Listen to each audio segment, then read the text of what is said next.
Welcome to this space where your truth is not too much and your dreams are not too big.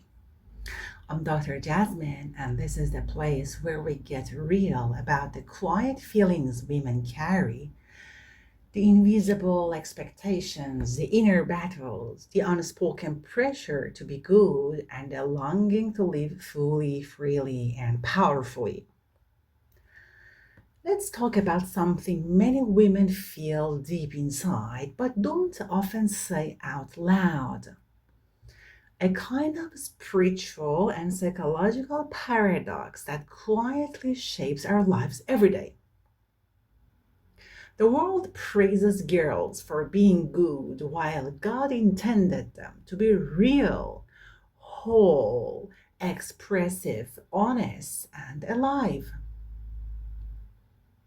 Let's unpack what this means and what it costs when girls are taught to perform goodness rather than embody truth. God did not design women for smallness. According to divine design, women were never meant to shrink.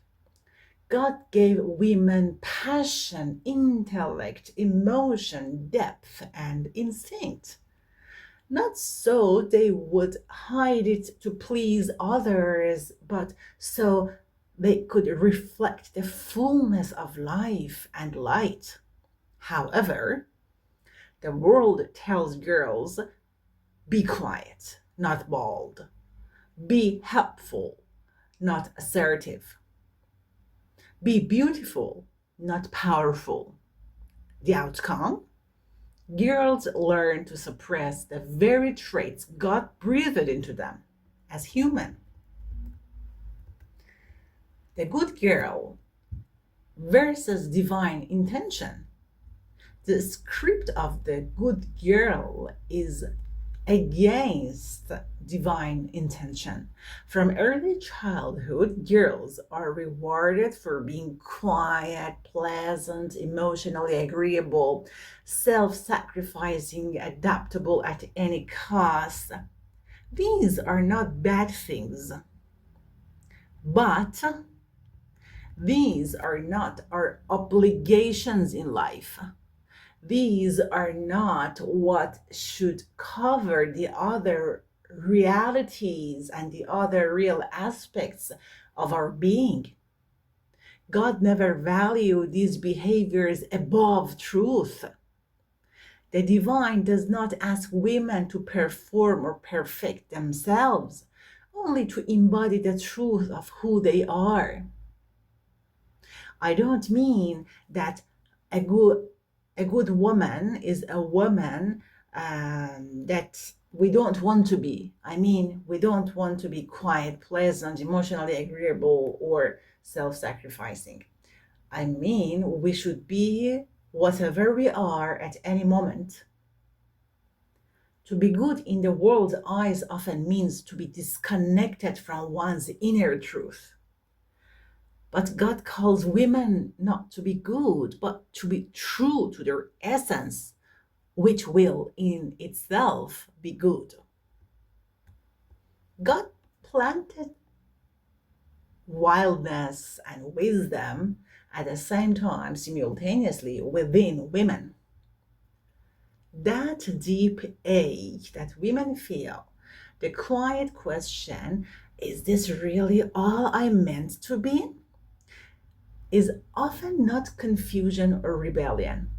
It's a spiritual signal. It is God calling women back to the wild, wise self that was silenced. That self speaks truth, feels fully, takes up space, chooses courage over compliance, sets boundaries without guilt. This is not arrogance.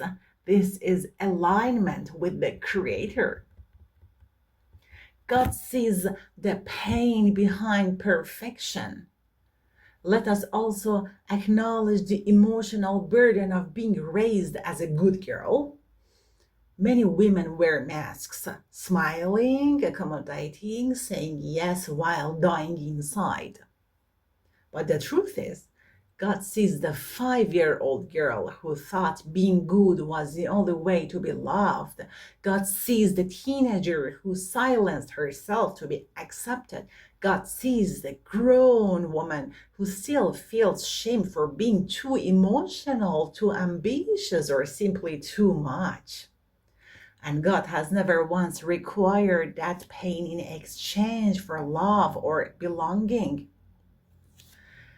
Realness is sacred to God. One of the most radical truths we must teach is this: God delights in a woman who is real. Not perfect, not agreeable, not always composed, but real, fully expressed, honest, powerful, vulnerable, emotional, and brave.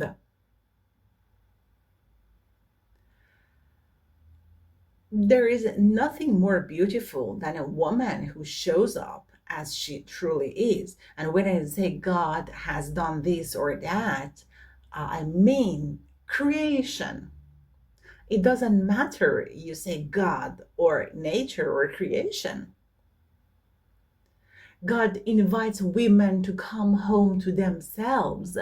God is not distant from women's struggles. God is not demanding perfection. God is not shaming anyone for being too much or not enough.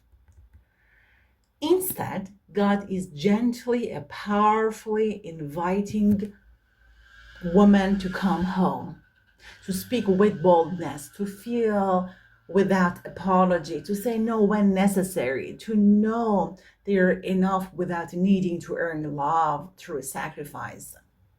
Though sacrifice in its place is beautiful, however, it doesn't define us.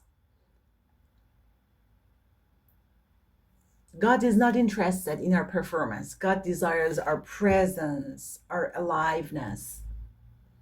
I repeat that by God, I would like to clarify what nature has done it. You might like not to call it God. I just use the word God because it's a general term in different cultures people use. Therefore, the next time a woman wonders if she's being too emotional, too direct, too complex, let us remember she was created to be exactly that: full, nuanced, alive, and true. The world may praise women for being good, but nature honors them for being real. Thank you for watching.